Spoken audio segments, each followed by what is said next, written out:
مجدد دوران، اے مجدد دوران، اہل کمال پیر اٹھی قدر چومنے لگے، منظر مراقبے میں کئی گھومنے لگے، ڈالی جو میرے پیر اچھی نے بھرپور ایک نظر، عالم کتاب چھوڑ کے سب جھومنے لگے۔ اے مجدد دوران، اے مجدد دوران، اے مجدد دوران، اے مجدد دوران۔ نحمده ونصلي ونسلم على رسول الكريم، اما بعد فاعوذ بالله من الشيطان الرجيم، بسم الله الرحمن الرحيم، ان الله وملائكته يصلون على النبي يا ايها الذين آمنوا صلوا عليه وسلموا تسليما، اللهم صل على سيدنا وحبيبنا وشفيعنا ومولانا محمد وآلہ وعطرتہ بعدد کل معلوم لک۔ امام ربانی حضرت مجدد الثانی شیخ احمد فاروقی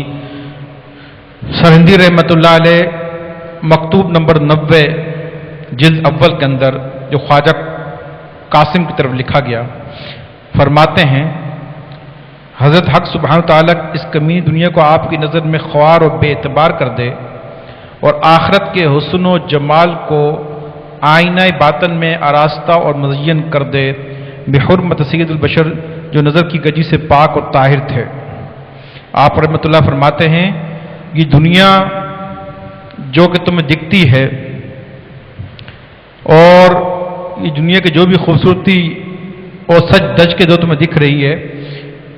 اللہ تبارک و تعالیٰ ایسا کر دے کہ اس کی حقیقت تمہیں سمجھ میں آ جائے۔ یہ پہلے بھی کئی بار یہ بات میں بیان کر چکا ہوں کہ ایک تش میں گندگی جمع کر دی جائے، سونے کا تش تو اس میں گندگی ٹوائلٹ رکھ دیا جائے، بھر دیا جائے، اور اس کے بعد چاندی کے ورق لگا دیے جائیں، ایک ذرہ برابر بھی کوئی جگہ خالی نہ ہو، اور دور رکھ دیا جائے، تو انسان بار بار دیکھے گا ایک تو سونے کا تشت، اوپر چاندی کے ورق، وہ کہے گا پتہ نہیں کیا چیز ہے، اس کی نظر بار بار اس کی طرف جائے گی اور کہے گا کسی طرح اس کے اندر کیا حلوہ ہے یا کیا چیز میں کھاؤں۔ لیکن اگر چاندی کے ورق ہٹائے گا، اندر ہاتھ ڈالے گا، تو گندگی کے سوا کچھ بھی ہاتھ نہیں آئے گا، ہاتھ گندے اور آلودہ ہوں گے۔ بس دنیا جو نظر آتی ہے وہ چاندی کے ورق ہے، اور اندر جو ہے وہ گندگی ہے۔ جب بھی آپ کا واسطہ ایسا پڑے گا تو آپ اسی طریقے سے پریشان رہیں گے، اور جب بھی آپ دنیا کی طرف جائیں گے اور تو آپ کو پریشانیاں ہی اٹھانی پڑیں گی۔ دنیا سے مراد جو چیز تجھے اللہ سے ذکر سے روکے، جو چیز تجھے نماز سے روکے، جو چیز تجھے مرشد کی طرف آنے سے روکے، جس چیز میں مبتلا ہو کر تم اللہ کی عبادت سے رک جاؤ، وہ دنیا ہے۔ پھر فرماتے ہیں کہ آخرت کے حسن و جمال کو آئینہ باطن میں ایسا ہو کہ آخرت کا جو حسن ہے، اللہ تبارک و تعالیٰ جو آخرت کو ہمارے لیے بنایا اور تیار کیا ہے، اس کی حقیقت ہماری سمجھ میں آ جائے، اس کی تیاری ہم شروع کرتے ہیں۔ پھر آپ فرماتے ہیں آپ کا التفات نامہ گرامی معزز ہدیوں کے ساتھ موصول ہوا، آپ نے کرم نوازی فرمائی، جزاکم اللہ سبحانہ خیر الجزا۔ اس شخص نے تحفے بھیجے ہوں گے آپ کے لیے، ہدیہ بھیجا ہوگا رقم کی شکل میں یا تحفے کی شکل میں، تو وہ آپ کو وصول ہوئی۔ اس کا مطلب یہ ہے کہ امام ربانی رحمۃ اللہ علیہ بھی تحائف کو قبول فرماتے تھے اور مرید ان کی خدمت کیا کرتے تھے، اور آپ نے اس کو دعا عطا فرمائی کہ اللہ تعالیٰ تمہیں جزائے خیر عطا فرمائے۔ پھر آگے فرماتے ہیں جو نصیحت محبوں اور مخلصوں کو کی جاتی ہے، سب سے یہی ہے، سب کی سب یہی ہے کہ مکمل طور پر پوری توجہ اور رجوع جناب قدس خداوند جل شانہ کی طرف میسر آنا چاہیے، اور غیر حق تعالیٰ سے اعراض حاصل ہونا چاہیے۔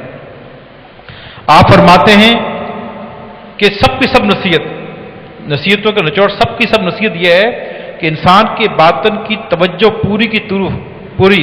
اللہ کی طرف ہونی چاہیے، جہاں جائے جدھر جائے دل میں اللہ کی یاد ہونی چاہیے، دل میں اللہ کی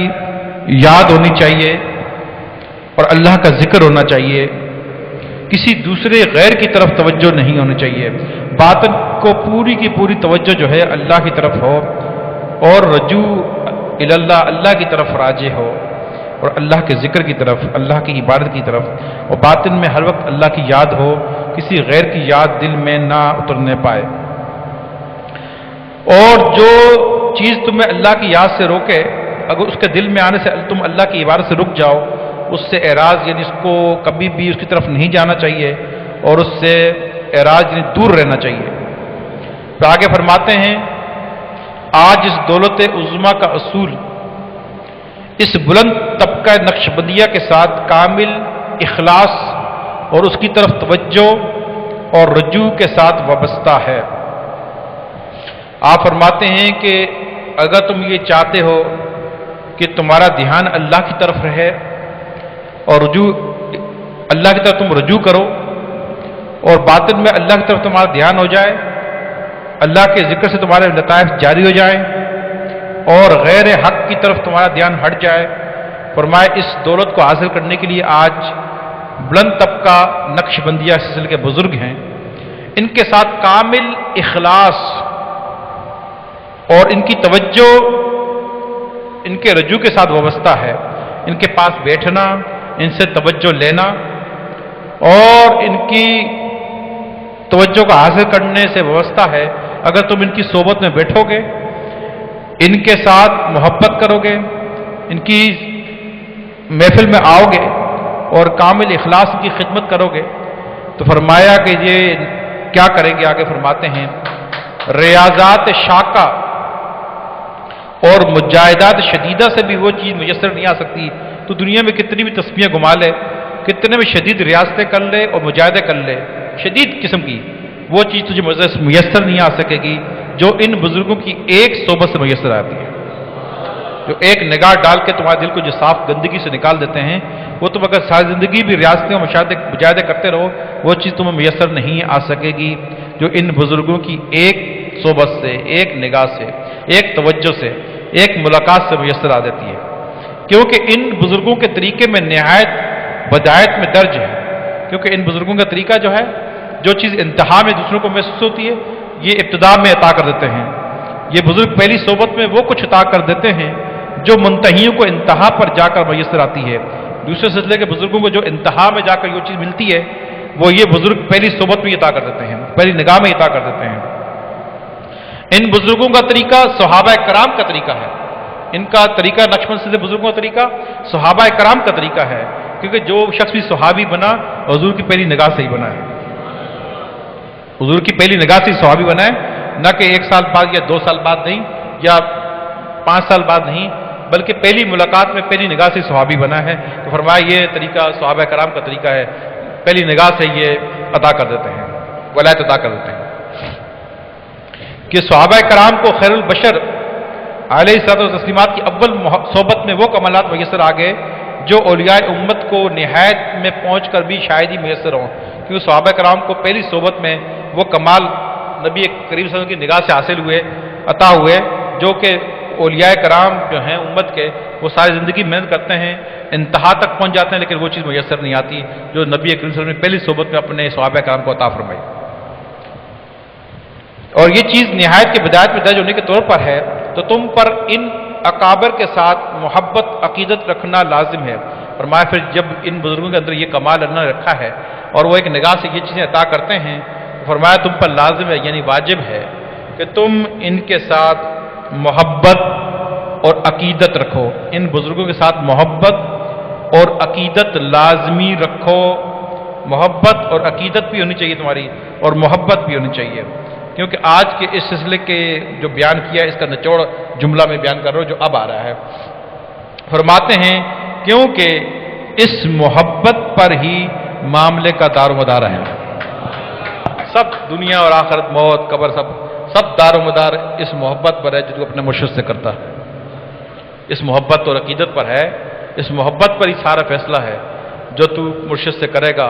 جتنے دل میں اس کے لیے اعتراض یا خیال یا بد خیال یا ہوگا تو بات بنے گی نہیں، کہ محبت میں یہ چیز انسان کو محبت میں عیب نظر نہیں آتا، جس کی دل میں سچی محبت ہوتی ہے اگر اس کے جس سے محبت کرتا ہے اس میں کوئی اگر عیب بھی ہو تو دوسروں کو نظر آتا ہے، لیکن جو محبت کرنے والا ہے اس کو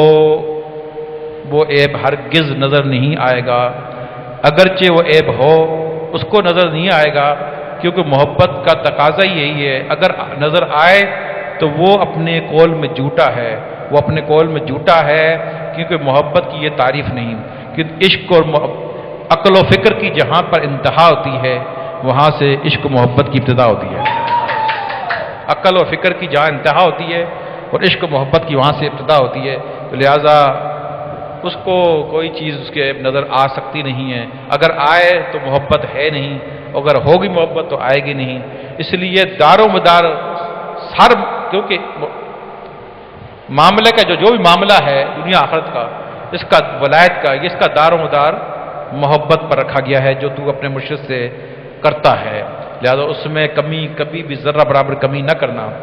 اور آپ پر اور تمام ہدایت کے پیروکاروں اور مصطفیٰ علیہ السلام کی مطابقت کرنے والوں پر رحمت و سلامتی کا نزول ہوتا رہے۔ مکتوب یہاں پر ختم ہو گیا۔ آج کے اس مکتوب میں آپ نے چند باتیں ہمارے لیے بڑی بہترین فرمائی ہیں کہ انسان کو اللہ کی طرف رجوع کرنا چاہیے اور اللہ کی طرف توجہ رکھنی چاہیے، اور غیر حق جو اللہ تعالیٰ سے دو چیزیں دور کرتی دنیا اس سے دور رہنا چاہیے۔ فرمایا اگر تو چاہتا ہے یہ مقام حاصل کرے کہ تو اللہ کی طرف توجہ رہے اور دنیا سے دور رہے، تو فرمایا اس کے لیے تمہیں نقش بند سلسلے کا بزرگ تلاش کرنا پڑے گا اور اس کی صحبت اختیار کرنی پڑے گی، اپنے آپ کو اس کے حوالے کرنا پڑے گا اور اس سے عشق اور محبت اخلاص کے ساتھ کرنی پڑے گی۔ فرمایا کہ دنیا میں تو جتنی ریاستیں اور مجاہدے بھی کر لے گا، جو چیز وہ تو جب ان سے محبت کر ڈالے گا وہ ایک نگاہ سے جو تجھے عطا کر دیں گے وہ تو زندگی بھر مجاہدے اور ریاستیں کرنے سے بھی حاصل نہیں کر سکتا، کیونکہ ان کی پہلی نگاہ سے ہی وہ کچھ عطا کرتے ہیں جو منتہی کو انتہا میں جا کر میسر آتی ہے، کیونکہ یہ طریقہ صحابہ کرام کا طریقہ ہے، نیا نہیں، یہ صحابہ کرام کے طریقے پر ہے کہ صحابی کو جو ملا پہلی نگاہ سے ہی سرکار نے عطا فرما دیا، اور امت کو اولیاء کرام جو ہیں وہ ساری زندگی محنت کر بھی صحابہ کا مقام نہیں حاصل کر سکتے، وہ چیز نہیں حاصل کر سکتے، تو لہٰذا اس طریقے کو صحابہ کرام کے طریقے چونکہ سیدنا صدیق اکبر رضی اللہ تعالیٰ کا سلسلہ ہے، اس کے طریقے کو صحابہ کرام کے طریقے پر رکھا گیا ہے، لہٰذا مرشد کی نگاہ سے پہلی نگاہ سے ہی وہ چیز کمال میسر آ جائے گا کہ دل اللہ کے ذکر میں مبتلا ہو جائے گا اور غیر حق باطن میں گندگی صاف ہو جائے گی۔ تو فرمایا کہ لازمی ہے کہ تو اپنے ان بزرگوں کے سے محبت و عشق کو لازم کر لے کہ تیری سارا معاملہ جو ہے اس محبت دنیا کے سارا معاملہ آخرت کا یہ سارا معاملہ جو ہے ولایت کا جو کچھ تجھے ملنا ہے اس کا دار و مدار اس محبت پر ہے، اس میں کمی ہوگی تو لازمی بات ہے کہ تو مقام و منزل کو نہ پا سکے گا، تجھے اللہ قبول نہ فرمائے گا، جتنی تیری محبت پختہ ہوگی اور مضبوط ہوگی اتنا تیرا معاملہ بھی مضبوط اور پختہ ہوگا اور بیڑا پار ہو جائے گا دنیا آخرت میں انشاءاللہ، اور اسی محبت سے تو نمازی بھی بن جائے گا، اس محبت سے تیرے چہرے پر داڑھی بھی آ جائے گی، یہ محبت تجھے امام بھی بنوا دے گی، یہ محبت تجھے لباس بھی عطا کر دے گی، یہ محبت تجھے اللہ کے ذکر میں مبتلا کر دے گی، یہ محبت تجھے حرام سے بھی بچائے گی، یہ محبت تجھے حلال پر چلا دے گی، یہ محبت تجھے غیر عورتوں پر نگاہ ڈالنے سے بھی روکے گی، یہ محبت ہر کام پر ہر حرام جگہوں پر تجھے روکے گی اور ہر جائز کام میں مبتلا کر دے گی، یہ محبت تجھے ایسے ہی راستے پہ چلا دے گی جس کو اللہ اور اس کے رسول پسند کرتے ہیں، یہ محبت تیری دنیا بھی اچھی کر دے گی، یہ محبت تیری آخرت بھی اچھی کر دے گی، یہ محبت تیری موت بھی اچھی کر دے گی، یہ محبت تیری قبر بھی اچھی کر دے گی، یہ محبت اللہ کی رضا کا باعث بن جائے گی اور اللہ کی رضا کے باعث اللہ کے خوشنودی کے باعث کل روز قیامت تجھے جنت بھی عطا کر دے گی۔ اللہ تبارک و تعالیٰ سے دعا ہے اللہ تعالیٰ ہم سب کو ان باتوں پر عمل کرنے کی توفیق عطا فرمائے، آمین بجائے نبی المرسلین وآخر دعوانا مجدد دوران اے مجدد دوران اہل کمال پیر اٹھی قدر چومنے لگے، منظر مراقبے میں کئی گھومنے لگے، ڈالی جو میرے پیر اچی نے بھرپور ایک نظر، عالم کتاب چھوڑ کے سب جھومنے لگے، اے مجدد دوران اے مجدد دوران اے مجدد دوران مجدد